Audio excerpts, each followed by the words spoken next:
Last week we started talking about the new normal. Well, this week in Future Talk, we are going to talk about travel in the new normal and what it looks like with coronavirus. So here I am, Liz Buchanan, with one of the world's top futurists and one of the best women's technology futurists, Shara Evans. Welcome, Shara. Hello, Liz. Thank you.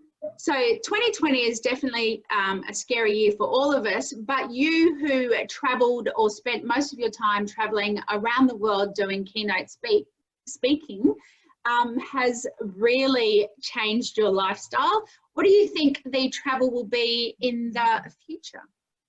Well, I've got to say that my life has definitely changed in 2020 from the way I expected it to be. Up until March of this year, I was a globetrotter. You know, I was all around Australia and traveling to lots of different countries and had future bookings to be speaking in lots of different countries and places, and really looking forward to it because I love audience interaction and engagement. And suddenly I went from that to having my wings clipped, literally, and pretty much being stuck at home. But it's not just me, it's the entire travel industry and tourism industry that's been impacted. So let me share a slide with you to just give some backdrop to what I'll be talking about. So when we're talking about travel, we can't help but think about the airline industry, and oh my gosh, my heart really goes out to everybody who's in the airline industry and has been impacted by the pandemic, by international border closures, and even by state border closures.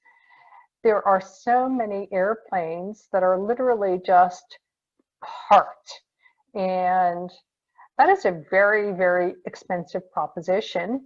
And a lot of them are starting to, unfortunately, either furlough staff or make them redundant just because they don't have enough flights to continue.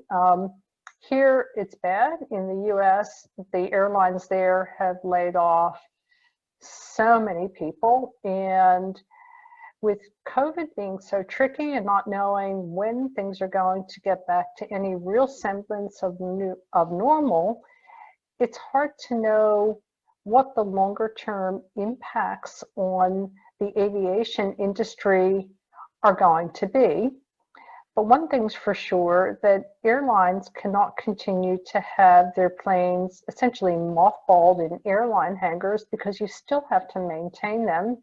And what about all the staff and crew? So thinking about that, one of the ideas that came to my mind was, if this ends up being a longer term pandemic where we're going back and forth out of lockdowns and border closures and so on, what if we were to take these fleets of planes and do a reconfiguration where instead of having the entire plane be dedicated to carrying people, what if most of the plane, let's say 2/3 of it, was carrying cargo? And we've got lots of supply shortages, so that makes sense.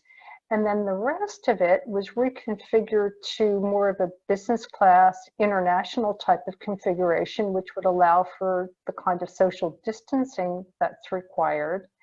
Then we might be able to start to see some of these planes start flying again. I'd love to hear your thoughts about that, Liz. It certainly would be interesting. I think we've seen the aviation industry has been impacted badly with, if we're looking at profits of the declarations of, you know, the huge losses that the aviation industry has made this year is huge. And, you know, cargo makes sense because we are needing to purchase, and we're doing a lot of, where there has been an increase in internet shopping, so certainly need to get our goods delivered. Yes, and it's not just across borders in Australia, it's from international too. Yeah, exactly. when I go to the stores, I find that there are products that I regularly purchase that I have not been able to buy for more than 6 months. And, you know, again, I'm just thinking about ways of how an industry that's struggling can even survive. Yep. But there's another industry that's also been hugely impacted. So I'm going to go and share my screen again.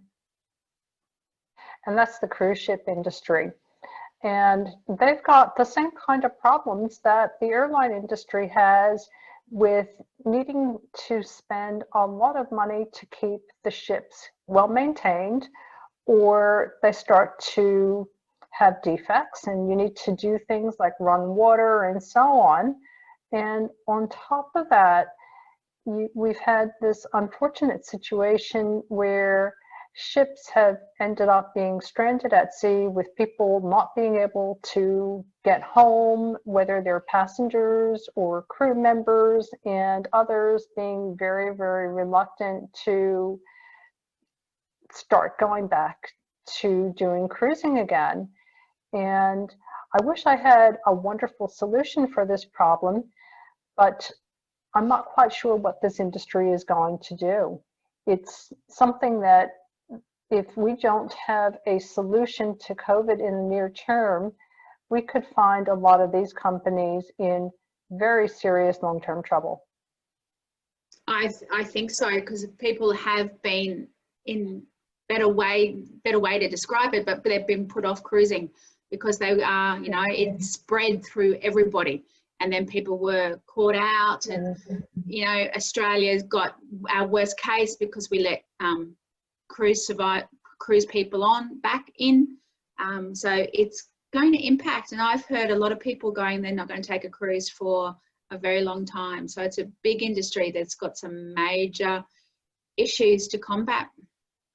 Yeah, well, I know my mom, she loves to cruise, and she has said to me that she's never going to go on a cruise again, because she's just afraid that she could end up, you know, going for what might be, you know, a 3 or 4 week cruise and end up, you know, stranded for 6 months. And of course, you know, she's older than I am.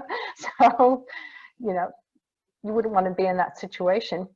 But the one thing I would say, and we're going to run out of time, but there's one other topic that I want to talk about, is that the skill sets of the staff and crew from airlines and cruise ships are the same kinds of skill sets that we're going to need for space travel, which is one of the new growth industries. So I would say to anybody in those sectors that space travel is something that they should be starting to look at in terms of potential new employment opportunities and reskilling. But let me just share one last thing which impacts all of us right now, and that is tourism. And frankly, tourism has been absolutely decimated by COVID-19. And we're not just talking about international tourism, we're talking about, even here in Australia, tourism between states.